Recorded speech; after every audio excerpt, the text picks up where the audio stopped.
Olá, tudo bem? Hoje vamos para mais uma aula aí durante a quarentena. Hoje nosso assunto vai ser África.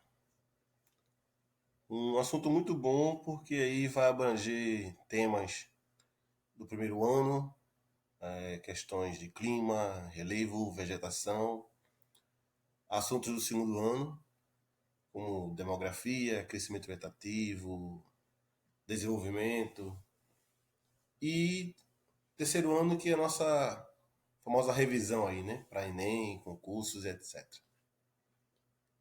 Então, o assunto escolhido dessa semana, África. Então, primeiro, a localização do continente africano. Então, o continente africano possui uma curiosidade que ele é o único continente que possui terras nos quatro hemisférios. Né? Por ser cortado aqui pela linha do Equador, ele possui terras no hemisfério norte e no hemisfério sul. Por ser cortado aqui por Greenwich, ele possui terras no hemisfério leste e terras no hemisfério oeste. Então, é o único continente que possui terras nos quatro hemisférios. A linha do Equador corta aqui numa posição bem centralizada, né? Fazendo com que o clima predominante em todo o continente africano, aqui seria Trópico de Câncer, aqui seria o de Capricórnio, seja o clima tropical. E isso a gente vai ver com mais detalhe quando a gente for falar daqui a pouco sobre as questões climáticas.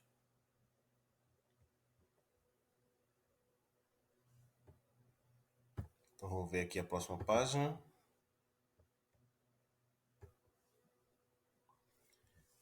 Relevo. A princípio, o relevo africano possui características semelhantes ao do Brasil. Né? O mapa é semelhante ao do Brasil. Passando o olho aqui, ó, você vê planícies mais na região litorânea. Esse verdinho clarinho aqui. Você vê uma planície aqui, parece muito com a nossa planície pantaneira, né? O relevo predomina, esse amarelo, regiões planálticas. E é um relevo predominantemente planáltico e desgastado, antigo. Então são as semelhanças com o relevo brasileiro. Isso ajuda muito você, numa prova, fazer essa comparação, né? Relevo africano com o relevo brasileiro. Mas quais são as grandes diferenças? As grandes diferenças, em especial a questão da altitude. Enquanto o relevo brasileiro é relativamente baixo, o relevo africano chega, o Kilimanjaro, por exemplo, a quase 6.000 metros. Esta região norte, que aqui é uma região de dobramento moderno, é uma região que ainda está em construção, esse relevo vem ganhando altitude. É uma exceção no continente, é uma grande diferença também para o relevo brasileiro, porque é um dobramento moderno e não um dobramento antigo. Chega a mais de 4.000 metros. Então, basicamente, são essas as maiores semelhanças e diferenças na questão do relevo africano com o relevo brasileiro.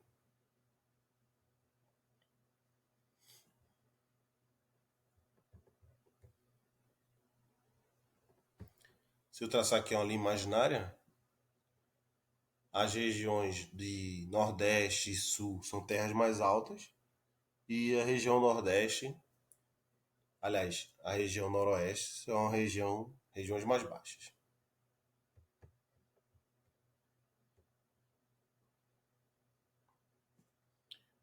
Clima. O clima da África, do continente africano, ele parte do centro com o clima equatorial quente e úmido, e aí ele vai passando para o clima desértico, como se fosse por etapas. Então você sai do clima super úmido, que é o clima equatorial, até o clima desértico. Então dessa forma é fácil aprender como se comporta o clima africano. Porque veja só, clima equatorial quente e super úmido na região central. Logo após o clima equatorial super úmido, a gente vai encontrar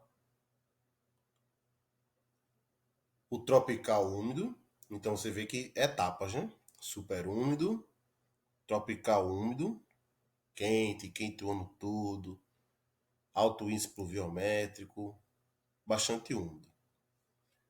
Depois do tropical úmido, vem o semi-úmido.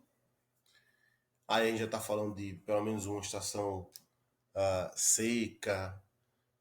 Então isso aí é mais ou menos o nosso clima aqui, por exemplo, do litoral do Nordeste, né? Seria aí do entre o úmido e o semi-úmido. Mais para a região agreste, né? É o semi-úmido. Um pouco mais para dentro do continente. O semiárido, como a palavra já está dizendo, semiárido significa quase seco. E o árido seria aí o clima desértico, né? É seco, muito, muito seco. Baixíssimo índice pluviométrico. E um clima diferente do que nós estamos acostumados é o clima mediterrâneo. Que apesar do nome Mediterrâneo, também é parecido com o clima do Nordeste, né? É um clima que aqui ao norte da África recebe uma influência do mar Mediterrâneo, que vai ter uma estação seca e uma estação úmida. Vai ter o verão seco e o inverno úmido. Então é uma característica que acontece aqui no litoral do Nordeste, né? Então é um clima semelhante no que se refere ao período de chuva e ao período de seca, porém bem mais seco que a nossa região aqui. Então o clima mediterrâneo. E o tropical altitude, como o nome diz, tropical quente, altitude frio, ou seja, ele tem características de temperaturas mais amenas do que o clima da sua região. E claro, quanto mais alto, menor são as temperaturas, né?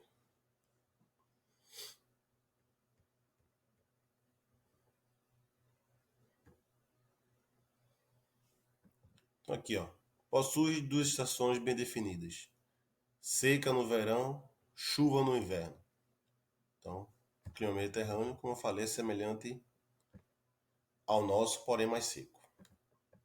Localizado em torno do Saara, deserto do Saara, né? Apresenta índice pluviométrico mais elevado que o desértico, muito semelhante ao semiárido nordestino. Já está dizendo, né? Semiárido, semiárido. É menos quente que o clima equatorial, mas também com chuvas distribuídas ao longo do ano. Então, nosso clima aqui também, né? Tropical úmido.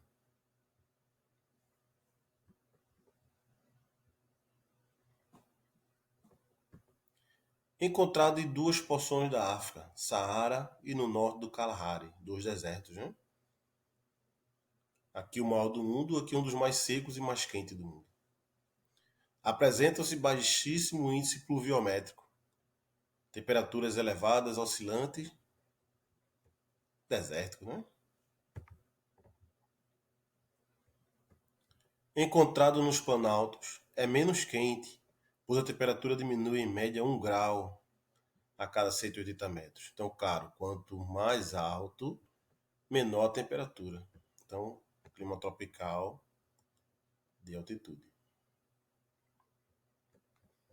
Encontrado na porção central, que seria mais ou menos a nossa Amazônia, né? Temperatura elevada, ao redor dos 30 graus em média. Precipitação elevada, por volta dos 2.000 milímetros ao ano. Então, clima equatorial.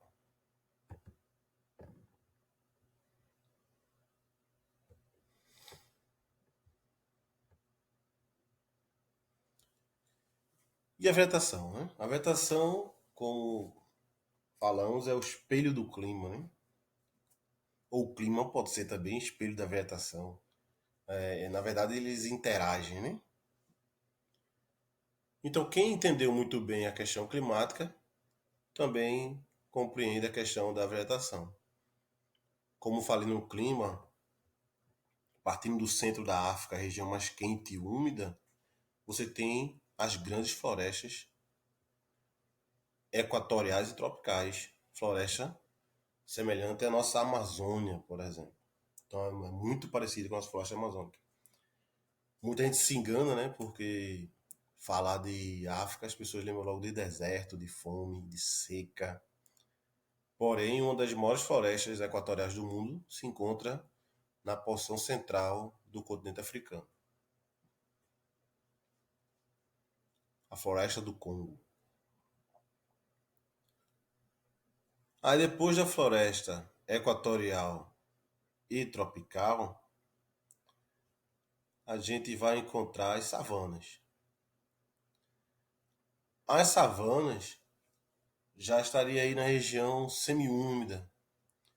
Seria um pouco aí de transição, né, entre a nossa Mata Atlântica e a região agreste, por exemplo, com um pouco de caatinga. A savana, ela possui árvores mais espaçadas, mais distantes umas das outras, alguns arbustos. Então, quem nunca ouviu falar, né, na savana africana, onde vivem os leões, onde vivem zebras, etc, né? Então, a savana africana. Aí os estepes, semiáridos, e aí você vai ter praticamente, vai deixar de ver árvores, você vai ver mais arbusto, uma vegetação muito mais arbustiva, mais seca, né? Já estou quase chegando na questão do deserto. Então, o deserto você vai ter uma vegetação rasteira, ou uma vegetação hiperxerófita, ou até mesmo inexistente, né? Você praticamente não vê, né? Geralmente a imagem de deserto é aquela imagem seca, sem vegetação quase nenhuma, ou nenhuma.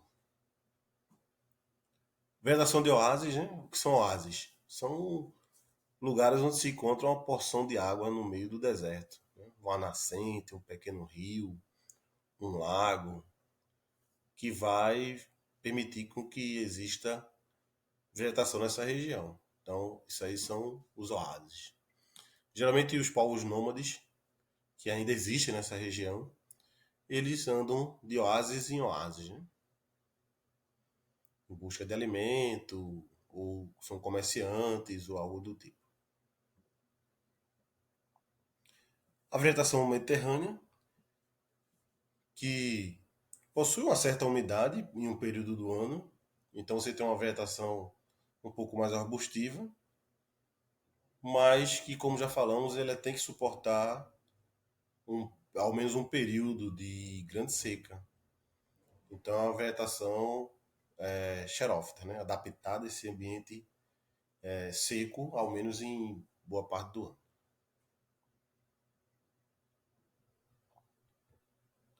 E a pradaria, que é equivalente aos nossos pampas gaúchos, Campo Limpo, que é uma vegetação mais herbácea, capim, onde você encontra poucas árvores, geralmente planície, e algumas regiões de clima um pouco mais ameno também. Então, são as pradarias.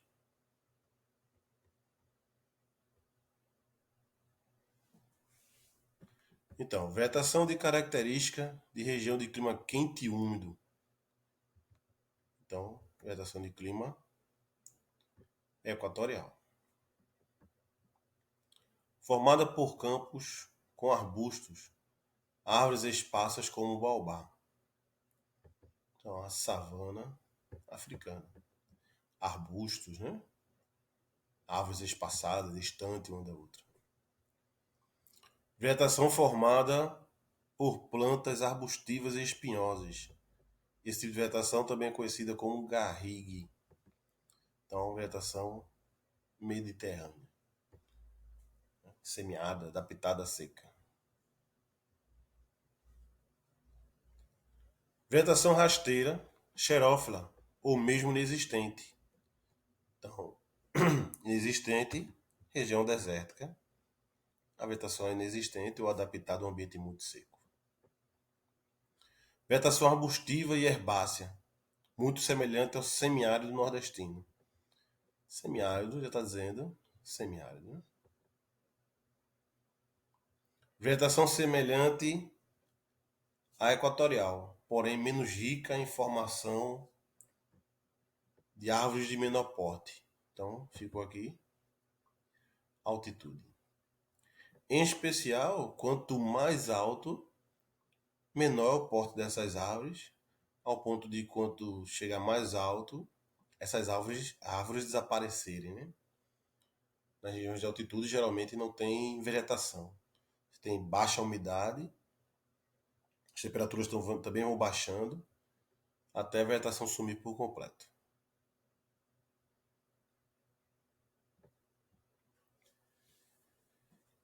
Uma característica também diferente do continente africano é a presença de grandes lagos, como por exemplo aqui o Lago Tanganyika,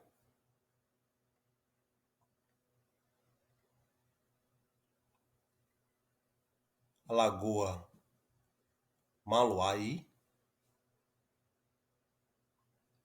o Lago de Chade. São grandes porções de água, grandes lagos. No mapa aqui não dá para ter ideia do tamanho disso. Não é uma imagem comum a nossos olhos, a nossa região, nosso país, mas são lagos de grandes extensões. E o Lago Vitória, que eu considero aqui o mais importante, por estar numa região ali central, né, por ser um dos maiores, o maior do continente africano, e por ser o local de origem do Rio Nilo, né? É a nascente do Rio Nilo e do Rio Congo também, nessa região. São os dois maiores rios do continente africano, os mais importantes. Eles nascem nessa região central do continente africano. E os rios, como já falei, né? O Rio Congo seria o equivalente ao nosso Rio Amazonas, corta uma região de floresta equatorial e tropical, e é uma das regiões mais úmidas do mundo. Fica ali na região centro-africana. Como já falei, algumas pessoas pensam logo no deserto quando lembram de África. Lembre-se dessa região. O Rio Nilo, que tem sua importância maior, até mesmo que o Rio Congo, pode dizer assim, não no que se refere à paisagem, mas no que se refere a cortar uma região de deserto. Né? O Rio Nilo é tido até como sagrado, abençoado, até como um deus, né? Para algumas tribos, algumas regiões. Historicamente aí, a presença do Império Egípcio, Alto Egito, Baixo Egito, não existiria sem a presença do Rio Nilo cortando essa região de extrema aridez. Né? Então o Rio Nilo é que deixa aí os solos férteis, as planícies. Então, historicamente, politicamente, em todos os sentidos, o Rio Nilo tem uma grande importância. O Rio Zambeze, aqui na região sul do continente africano, e o Rio Níger são os três maiores rios ou bacias hidrográficas do continente africano.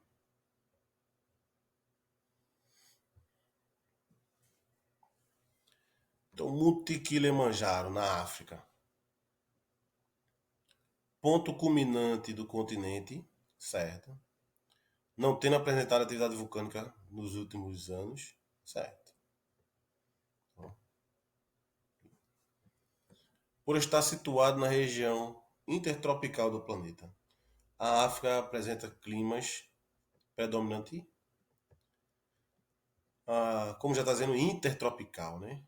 Entre os trópicos. Então é clima polar? Não, né? Temperado? Não. Então, equatorial e tropical. Em relação à localização latitudinal do continente africano, Encontra-se praticamente ao sul do Equador. A maior parte de sua área encontra-se nas zonas temperadas. Temperada não, né? A maior parte não. Cerca de 80% encontra-se entre o Trópico de Câncer e Capricórnio. Né? Então, correto. O relevo africano é marcado pela, então, a semelhança com o Brasil, né? Presença de terrenos antigos e erodidos.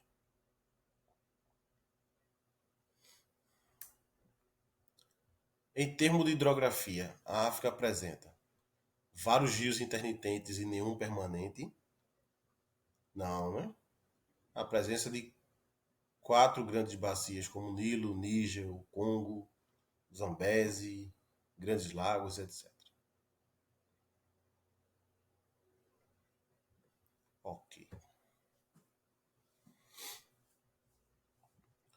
Então aqui mais uma vez a gente divide agora a África em duas regiões, o norte da África e o sul da África. Eu vou passar aqui bem rapidinho, só para vocês verem algumas imagens de como os países são diferentes, né? As pessoas imaginam o continente africano como sendo uma coisa só, como se os países tivessem a mesma realidade. E só observar essas imagens vocês notam que cada um tem características bem diferentes um do outro, né? Um mais industrial, um mais urbano, um mais um com densidade demográfica maior, outro menor, um mais úmido, outro praticamente em cima do deserto do Saara e assim por diante. Países pequenos bem populosos, países grandes não tão populosos assim. Então são algumas características que a gente vai observar no continente africano. O mesmo vai acontecer na parte sul, né?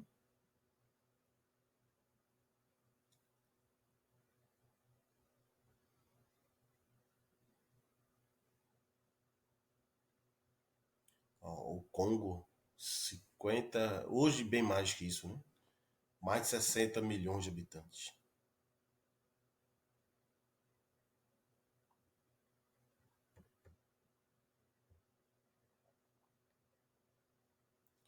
Então, pessoal, assim, é inevitável, numa aula de geografia sobre a África, alguém me perguntar, professor, por que o continente africano é tão pobre? Então, claro que geograficamente, historicamente, politicamente, você não tem um motivo apenas.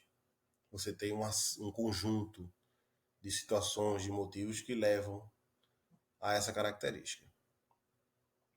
Mas eu gosto de citar sempre, fazendo a comparação sempre com o Brasil, a mesma pergunta faz em relação ao Brasil, e eu digo que o Brasil, se você for comparar Brasil com Portugal, Brasil com Itália, ou qualquer outro país ali da Europa, por exemplo, o Brasil, até 200 anos atrás, era colônia de Portugal. Então era um quintal explorado pela metrópole Portugal. E só a partir da sua independência é que vai haver um interesse maior no desenvolvimento da região, onde a maior parte da riqueza produzida no país vai ficar no país e não ir para uma grande metrópole. Então eu vejo a independência como um marco muito importante para o desenvolvimento de um país.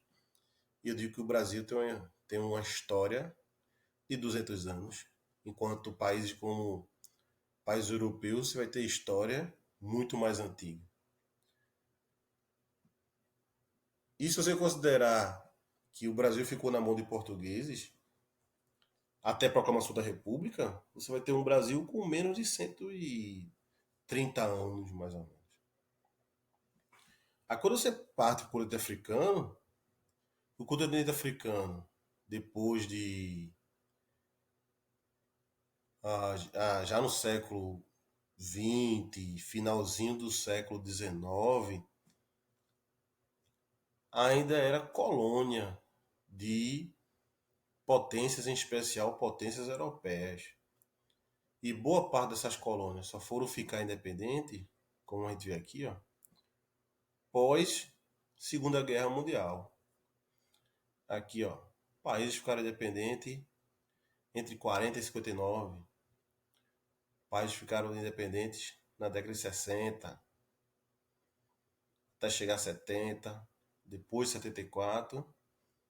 E países aqui como o Saara Ocidental, que até hoje lutam pela sua independência, que ainda é dominado pela região do Reino de Marrocos. Há pouco tempo era dominado ainda pela Espanha. Então, coincidentemente ou não, Saara Ocidental, que ainda luta pela sua independência, é um dos países mais pobres do mundo, com menor índice de desenvolvimento humano do mundo. Então, é uma característica que deve ser observada, né? A, a independência do país, quando foi, por quem foi colonizado, como foi esse tipo de exploração. Isso influencia muito no desenvolvimento de um país.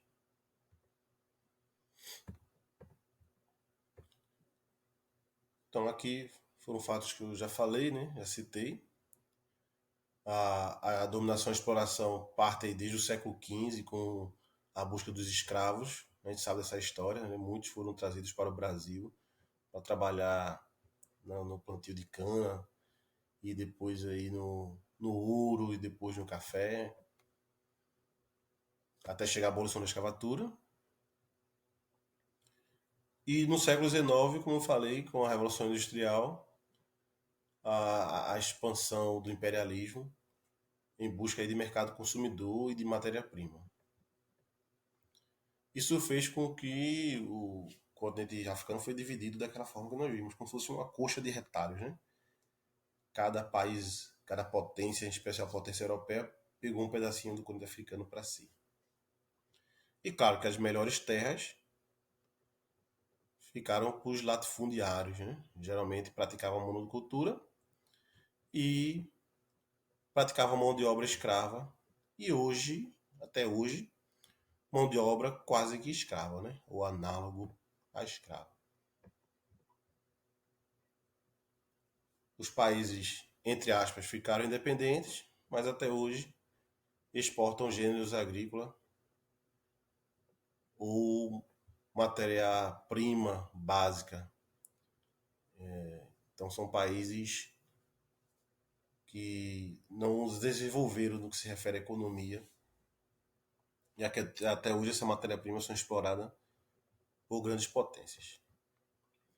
Então o que ficou desse processo de exploração foram os conflitos étnicos, que talvez nem existissem tanto assim na África antes dessa colonização, mas que com a invenção das fronteiras artificiais e depois com a saída dos povos europeus, ficaram apenas os conflitos.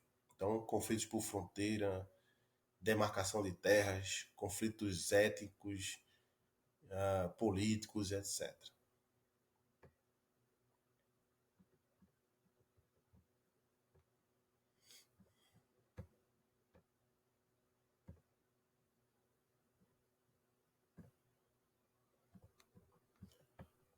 A economia atual. Então, mais uma vez, dividindo a África em África do Norte e África do Sul, nós vemos que a África do Norte é conhecida como África Branca, que a maioria da população são de brancos, geralmente povos árabes, onde aqui você vê um certo grau de desenvolvimento e de industrialização, em especial no Egito, mas também na Líbia, na Argélia e no Marrocos. Aqui você vê um certo grau de desenvolvimento, como já falei, de indústria e uma grande produção de petróleo. São os grandes destaques dessa região aqui do norte da África. Já na África Central e África Saariana, ou seja, a África do deserto do Saara, é a parte da África mais pobre, né? Onde basicamente as pessoas vivem de agricultura, pecuária e ambas de subsistência, né? Ou seja, praticamente plantam e criam animais para sobreviver. E geralmente os terrenos mais férteis ficam com as grandes empresas multinacionais ou povos estrangeiros que vivem naquela região. E uma exceção a essa regra é o país África do Sul. Em especial, foi colonizado aí por ingleses, que apesar de conflitos que nós vamos ver mais na frente com o apartheid, deixaram uma certa infraestrutura, um certo desenvolvimento, e o país ele possui uma grande riqueza mineral, possui alguma das maiores reservas de diamante e de esmeraldas do mundo. Então ele possui um subsolo de grande riqueza mineral.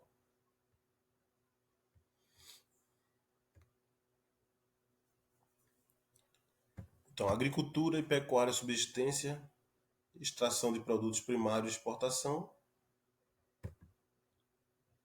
Eu estou falando aqui de África Central e Subsaariana. País mais industrializado e rico do continente africano. Eu estou falando aqui de África do Sul. Região com importante fonte de renda, a exportação de petróleo e fosfato. Olha que aqui poderia ter uma casca de banana. Se tivesse aqui região mais industrializada do continente africano, seria também o norte da África. Né? Como aqui está dizendo o país mais industrializado, é a África do Sul. Não confundir continente africano com o país África do Sul, né? Que, como já falamos anteriormente, uma exceção no continente africano. Aqui algumas fotos para vocês terem uma ideia das diferenças. Né? Aqui são imagens do norte da África, povos muçulmanos, árabes, é o que predomina quase todo o continente africano, mas em especial no norte da África. Aí, deserto do Saara, alguns povos nômades.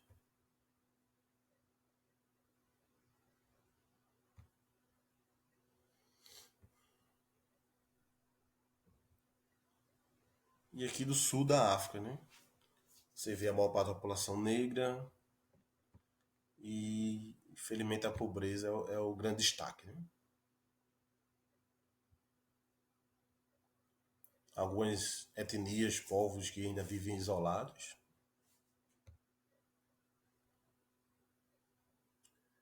É o continente que possui a maior quantidade de línguas diversas e cultura.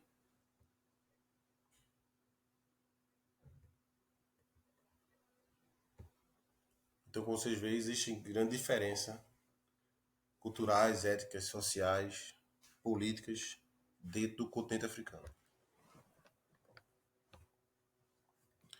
Aqui alguns conflitos que datam ali da busca da independência após Segunda Guerra Mundial, mas que muitos deles existem até hoje. Então aqui está dividido em conflitos terroristas, terrorismo, conflitos internacionais e conflitos internos. O interessante, entre aspas, né, é que você tem aqui ó, conflito em 1992 na Argélia com 50 mil mortes. Você tem aqui ó, conflito na Somália em 1991 com 350 mil mortes. Constantemente no continente africano, praticamente todos os dias você tem lá um atentado terrorista, algo desse tipo. E você não vê nas grandes mídias, né? Você não vê a população, nas grandes redes sociais, por exemplo, fazendo campanhas ou algo assim. Quando isso ocorre num país rico, desenvolvido, europeu, parece que a comoção é maior, né? E aqui a tragédia é um pouco mais escondida, posso dizer assim, das grandes mídias e redes sociais. São tragédias que aconteceram e ainda acontecem.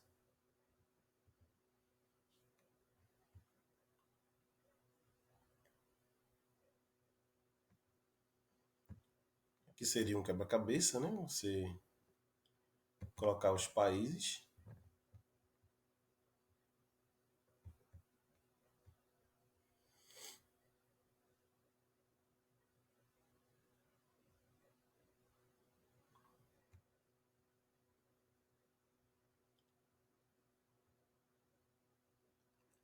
Aqui a mortalidade infantil, claro, como já falamos, quanto mais no entorno do deserto do Saara e quanto mais sul da África, maior a mortalidade infantil.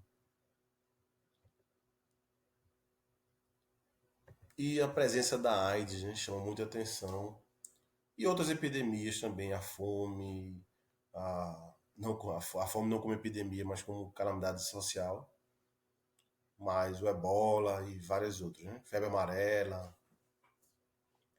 Mas aí um destaque aqui para a AIDS, porque 8% dos adultos na África estão infectados, em média, né? Estão infectados com o vírus HIV.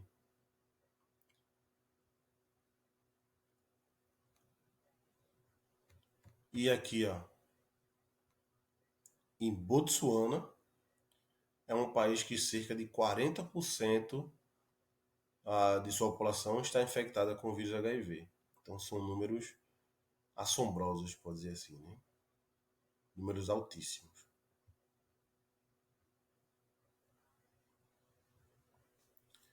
E o crescimento populacional, né? Também se nota aqui que quanto mais pobre, claro que tem outras características, como religião e etc. Mas em regra geral, quanto mais pobre é o país, maior o índice de natalidade, mais filhos, né? Todo mundo fala que deveria ser o contrário, né? Quanto mais pobre, menos filho. Mas a gente sabe que outros fatores vão influenciar, como a falta de utilização de anticoncepcional, a falta de política pública, a falta de perspectiva de vida e uma série de outros fatores. Então, em relação a outros países do mundo, os países da África, em sua maioria, apresentam um elevado crescimento vegetativo. Então, podemos afirmar que existe uma relação entre grau de desenvolvimento do país com a taxa de crescimento vegetativo? Sim, né? Vocês notem aqui que a região europeia, por exemplo, o norte da América, são as regiões mais desenvolvidas. Você tem um baixo crescimento vegetativo. Significa uma baixa taxa de natalidade, uma baixa taxa de mortalidade. Você tem um baixo crescimento vegetativo. Então existe uma relação entre grau de desenvolvimento e taxa de crescimento.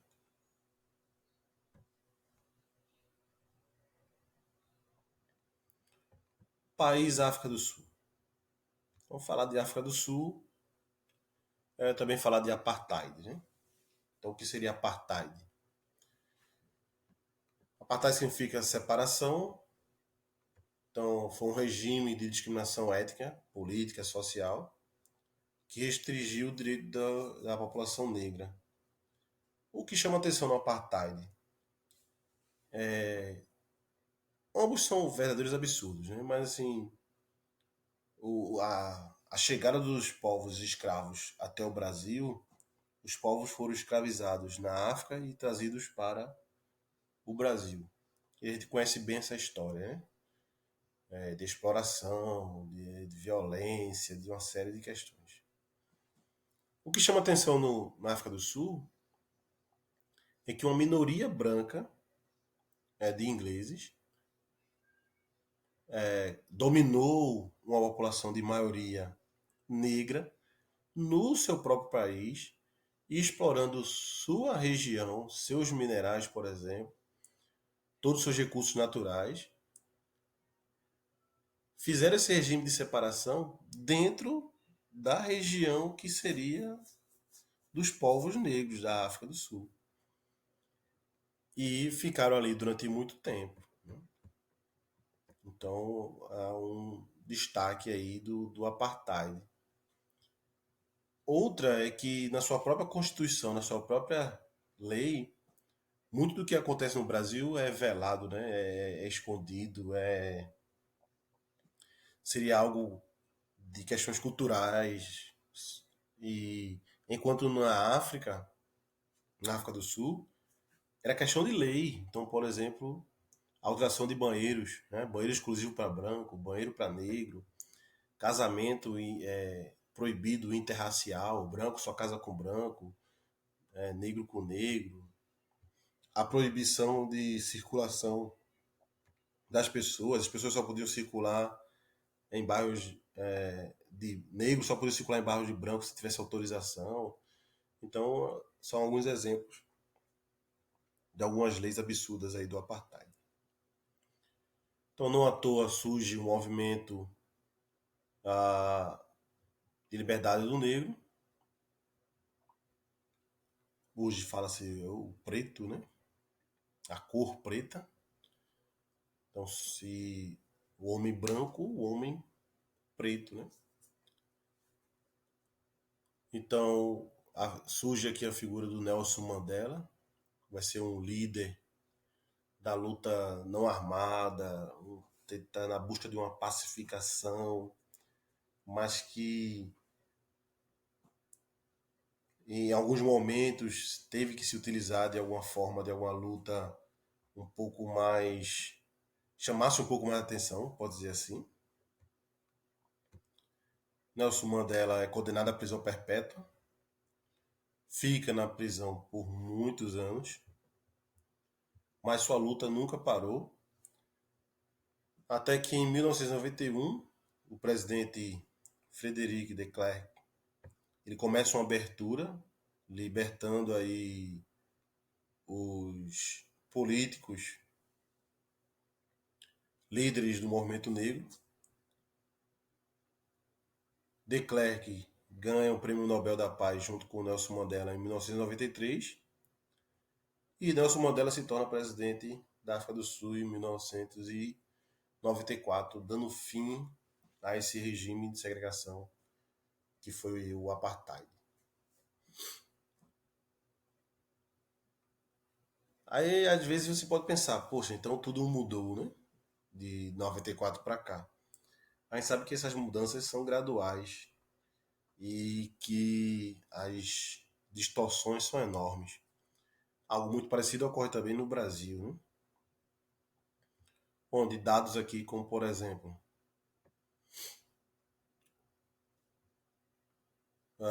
certo que a maioria da população é negra, né? Mas se você observar o índice de analfabetismo, por exemplo, a imensa maior parte dos analfabetos são negros. Mortalidade infantil entre brancos e negros, a imensa mortalidade negros. Desemprego, maior parte dos desempregados negros. A distribuição de renda, a maior parte da renda no país África do Sul